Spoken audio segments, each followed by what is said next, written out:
Run a mental experiment. Imagine being handed the key to a locked room, inside of which sits one single thing: the absolute naked truth about your hidden desires, your deepest fears, and who you truly are when all your social masks slip away. Most people spend their entire lives searching for this key, in psychology books or in therapy sessions. But the mystery is that this key lies right under your pillow every single night. Our brain is physically incapable of lying during REM sleep. Your dreams and ambitions are not just idle fantasies. They are a mirror showing your true, uncensored self. And today, we are finally going to decode this system. We'll break down exactly how your nightly scenarios reveal your unique personality, your hidden creative drive, and how you truly build relationships with the world. Right now, as you look at this screen, the most complex and enigmatic supercomputer in the universe is active inside your head. And every night, when you fall asleep, it boots up a simulation with a script you never approved. You find yourself in places you've never been, talking to people you don't know, and experiencing emotions so intense it feels as though your very life depends on them. But what if I told you that your dreams are not just random digital trash discarded by a sleeping brain? What if they are an encrypted message written by the only person who knows you to your absolute core, your own subconscious? Carl Jung once wrote, "The dream is a little hidden door in the deepest and most intimate sanctuary of the soul." But why does one person spend their whole life dreaming of running from an invisible pursuer, while another flies over megacities every night, and a third solves complex geometric equations in a Victorian library? Your dreams are the unique fingerprint of your psyche. They are built using your highly personal cognitive map. Psychologists at Harvard have proven that personality type directly programs the structure of our dreams. Introverts are far more likely to dream of enclosed spaces with a minimal cast of characters, but with intense emotional focus. Their dreams act as a laboratory for processing internal conflicts. Extroverts, on the other hand, see grand, dynamic dreams filled with strangers, fast actions, and external threats. For them, dreams are a testing ground for social scenarios. If your nightly plots are full of abstract imagery, fantastic creatures, and shifts in the laws of physics, it signals a high level of openness to experience. You are not just a spectator, you are the architect of your reality, whose brain is constantly looking for new patterns and non-standard solutions, even while the physical body is resting. But what happens when the suppressed part of our personality enters the game? Jung called this the shadow. All those thoughts, desires, and character traits that we find unacceptable in waking life and bury deep inside break free at night. If you are a quiet, non-confrontational person in daily life who avoids conflict, yet you regularly engage in violent fights or scream at people in your dreams, that is your shadow demanding balance. The brain compensates for daytime censorship, letting you live out the parts of yourself you have locked away in the dark basement of your mind.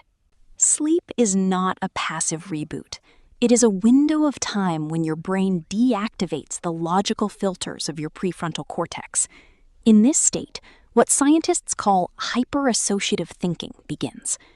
In waking life, your brain thinks in rigid tracks, from point A to point B. It chooses the safest, most logical, and tested paths. But when you fall asleep, those tracks vanish. The brain starts connecting concepts that would never normally sit side by side in a waking state. It is pure, wild creativity. Many of humanity's greatest breakthroughs were realized on a pillow rather than at a desk. Mary Shelley envisioned Frankenstein in a dream after a night spent in a semi-delirious state. Paul McCartney woke up with the complete melody to Yesterday and spent days asking friends if they had heard it before, unable to believe his own brain had composed this masterpiece without his conscious effort. If your dreams are vivid and cinematic, if you experience smells, textures, and hear complex music, it is a sign of immense creative potential. Your subconscious has unbelievable computational power. It builds detailed worlds with their own physics, lighting, and sound in milliseconds. When you have a dream that you can't shake off all day, that is your right hemisphere screaming at you that you are ignoring your creative impulses. It represents unspent creative energy that hasn't found an outlet in the routine of endless deadlines, reports, and domestic chores. Your subconscious is forced to build art galleries in your head because you aren't giving it so much as a blank sheet of paper in real life. Perhaps the most emotional element of our dreams is the people. Our loved ones, our exes, our enemies, or absolute strangers for whom we suddenly feel an aching tenderness or a freezing terror. What does the appearance of these ghosts of past and present say about you? From the perspective of modern neuroscience, sleep serves as a safe simulator of social threats. From an evolutionary standpoint, our brains are wired to survive in a tribe. Relationships are just as critical to us as food and safety. Therefore, at night, the brain starts running simulations of social interactions. If you regularly dream of a partner cheating, leaving you, or your inability to reach them on the phone, it is not a prophecy. Nor does it necessarily point to issues in your relationship right now. Most of the time, it is a reflection of your personal attachment style. People with an anxious attachment style constantly replay scenarios of abandonment and loneliness in their sleep. Their brain is training itself to handle their core fear, loss of connection. People with an avoidant attachment style, conversely, often dream of being trapped in tight spaces or having others demand the impossible from them, stripping away their freedom. And what about strangers? Psychotherapists suggest that every person in your dream is actually a projection of yourself. The stranger chasing you represents your own anxiety or an unresolved problem you are running from in waking life. The mysterious stranger you fall deeply in love with in a dream is a projection of your own ideal qualities that you don't yet allow yourself to display. You are falling in love with your own hidden potential. Let's run a quick interactive breakdown. I will name 5 of the most common dream scenarios experienced by the vast majority of people on the planet, regardless of culture, age, or language. Find yours among them. Scenario 1. Falling. You plunge downward, waking up in a cold sweat a second before impact. On a physiological level, this is often just a muscle spasm. But psychologically, it's a cry from your subconscious about a loss of control.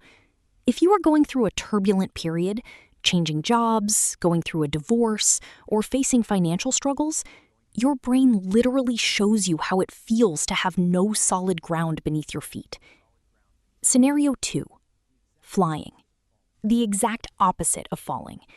If you fly in your dreams and feel a sense of exhilaration, it is a sign of liberation. You have either made a difficult decision that had been weighing on you, or you have reached a new level of autonomy and creativity. You have overcome the gravity of your own limitations. Scenario 3. The unprepared exam. You might be 30, 40, or 50 years old, having graduated long ago, yet you find yourself back at a school desk, facing a test. Psychologists call this the imposter syndrome. This dream arrives when you face new responsibilities in real life, or fear that those around you will discover you are not good enough for your role or position. Scenario 4. Missing a ride. You run after a departing train or bus, or find yourself running late for a crucial flight. This dream speaks to your FOMO, fear of missing out. You feel that life is passing you by while you spend your time on routine tasks. It is a sign that it's time to set priorities and stop trying to be everywhere at once at the expense of what matters most. Scenario 5. Naked in public. You suddenly realize you are completely naked at work, school, or in the middle of a city. This is a pure fear of vulnerability. You fear that people will see your flaws, your weaknesses, or your secrets. This is the dream of someone who relies too heavily on the opinions of others and wears a heavy social armor in their day-to-day life. Every single night, a stunning novel is written inside of you, painting scenes of unprecedented beauty and running psychological experiments of cosmic proportions. And the greatest disservice you can do to your individuality is to wake up, brush it off, and forget all of it 5 minutes later over a cup of coffee. Our subconscious speaks in the language of metaphors, symbols, and emotions. It cannot send you a text message saying, "Hey, you are burning out, stop," or "You are in the wrong career path, your potential is wasting away." Instead, it shows you a departing train or a locked door. If you want to understand your individuality better, unlock your blocked creativity, and build a relationship with yourself, start listening. Keep a notebook and pen right next to your bed. Write down the first 3 words that come to mind as soon as you wake up, even if they seem like absolute nonsense. Within a month, you will begin to spot patterns. You will see that your dreams are not chaotic. They represent a consistent, deep, and deeply loving dialogue between your soul and your mind. Your dreams know everything about you. You just have to find the courage to open that door. Tell us in the comments, which of our top 5 dream scenarios do you see most often? And what is the most bizarre or beautiful dream you have ever had in your life? Let's talk about it. Subscribe to the channel, hit the like button if this video helped you look just a little deeper inside yourself. Guard your dreams, and until next time on our journeys through the depths of the mind.